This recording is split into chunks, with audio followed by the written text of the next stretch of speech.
in Marx's theory, there are basically three major pieces, and they all kind of fit together like a puzzle.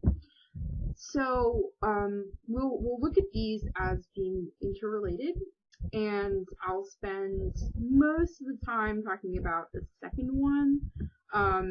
But the third one is really important too. There's not a lot to say about the first one. So the productive forces just involves the work that we do.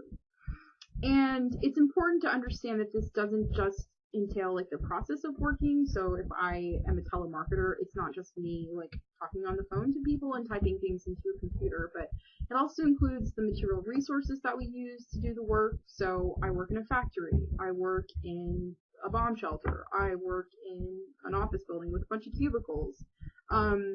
It is the act of working, and it's the natural resources and all of the physical stuff that goes along with those natural resources. So the productive forces is the work itself. The work itself determines what we call the mode of production, and that is the current economic system. So, for example, is most of our work happening on a farm?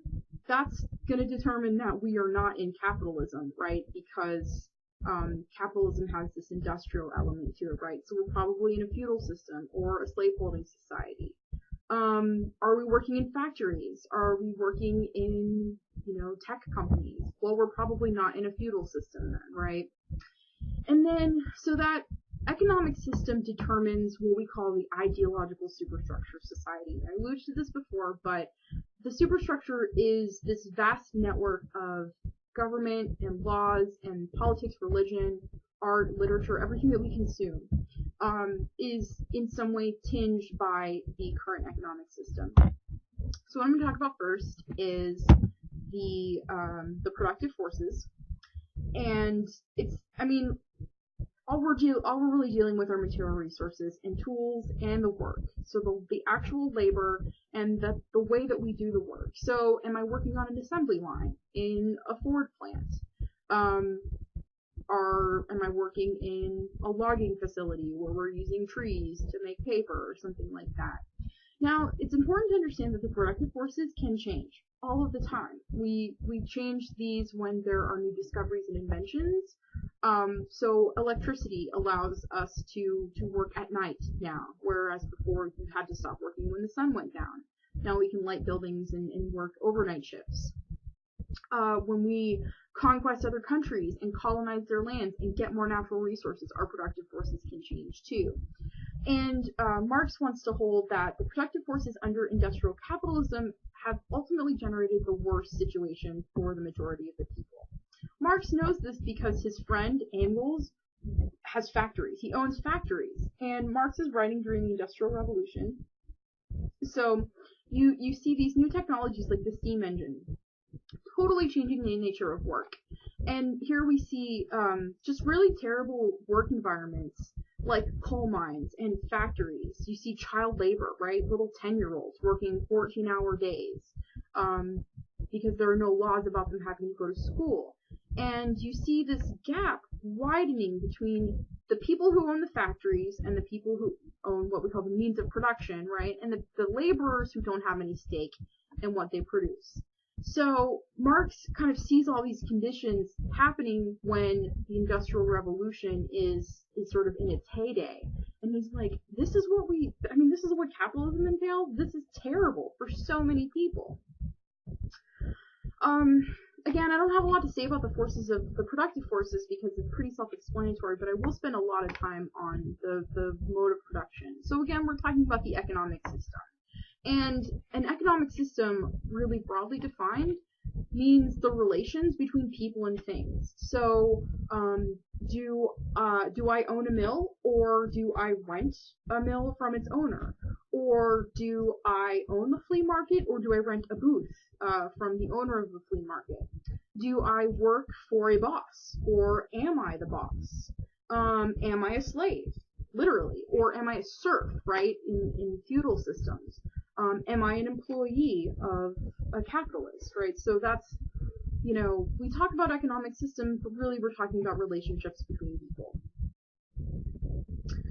Marx believes that class conflict is how history has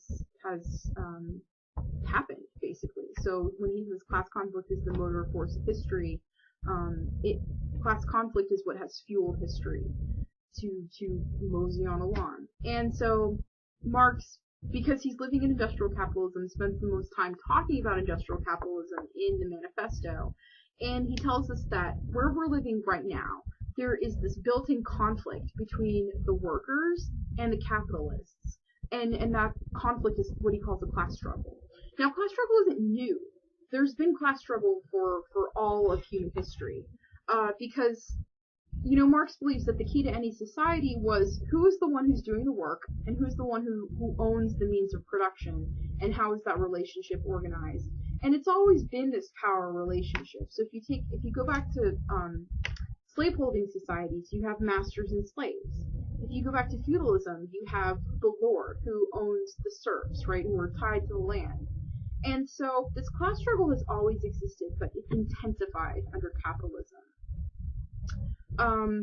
Capitalism is special because we have moved beyond feudalism, and so he says the modern bourgeois society that has sprouted from the ruins of feudal society has not done away with class antagonisms. It's just sharpened them into focus. It's given us new conditions of oppression, new forms of struggle in place of the old ones.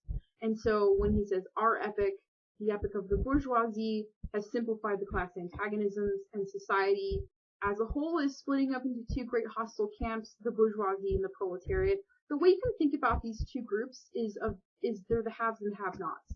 The bourgeoisie are the haves. They're the factory owners. They're the people who own the means of production.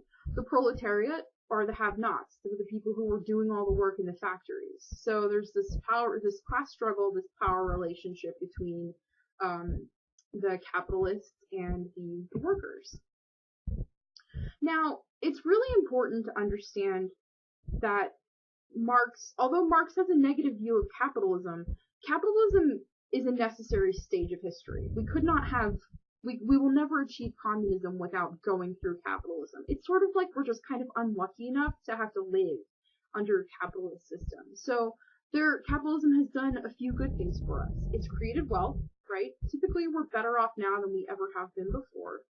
It has clarified issues in terms of the separation of rich and poor, right? Like, you can totally tell who's rich today because the rich guy is the guy who drives a Bentley and the poor guy is the guy who takes the bus. So capitalism really clarifies those issues for us. Capitalism also brings the proletariat together in factories, and that allows them to develop class consciousness because you see your neighbor and you see the guy on the other side of you on the assembly line, and you know that his daughter is sick, that he can't afford the medical bills, and you look up and you see the fat cat supervisor just sitting up there typing on his computer all day, and you realize, like, I'm not like him, I'm like this guy next to me, and we're all in this together.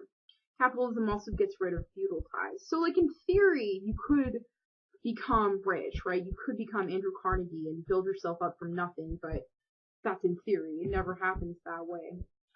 So I want to just mention a couple of quick things about how capitalism works. So you start with what we call the labor theory of value. And that's not going to sound that crazy to us today, but it's really the question of why do things cost what they do? So if you take a coat and a bushel of wheat, and let's say they both cost $60, that's not really weird to us because we're used to going into the grocery store and seeing different things that cost the same amount of money. But what Marx says is that, what makes something cost what it costs is the socially necessary labor that goes into producing the thing. Now, in a capitalist system, what you basically do is you sell your capacity to work. You sell your labor power. That's the commodity that everyone sells for the value that it can bring back on the market. So the worker sells his labor power to the capitalist, and the capitalist hires that worker's labor power to try to extract a surplus from it. In this way, capitalism is like prostitution, right? We are selling ourselves on the market for a price.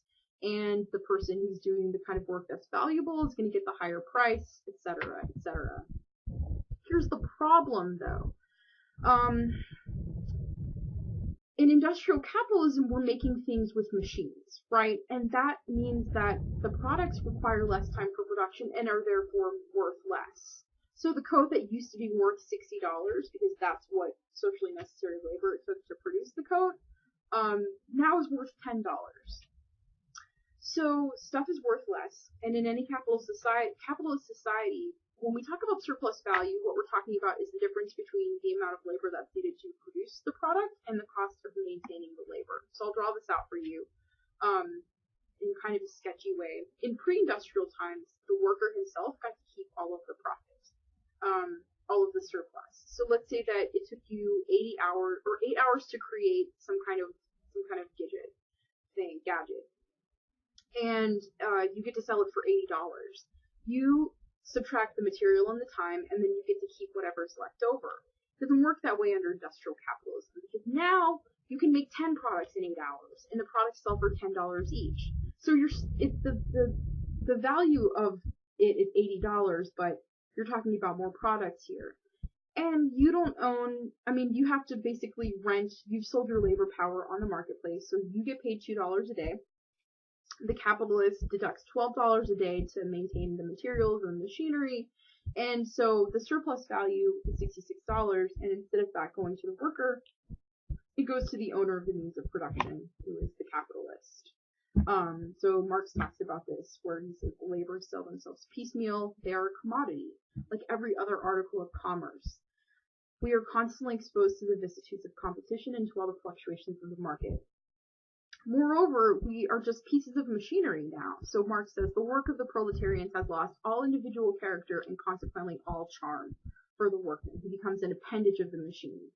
And it is only the simple, most monotonous, and most easily acquired knack that is required of him. So this is what industrial capitalism, this is what labor looks like under that system. Alright, I'm going over 10 minutes now, so I'm going to stop this one and continue with the next one.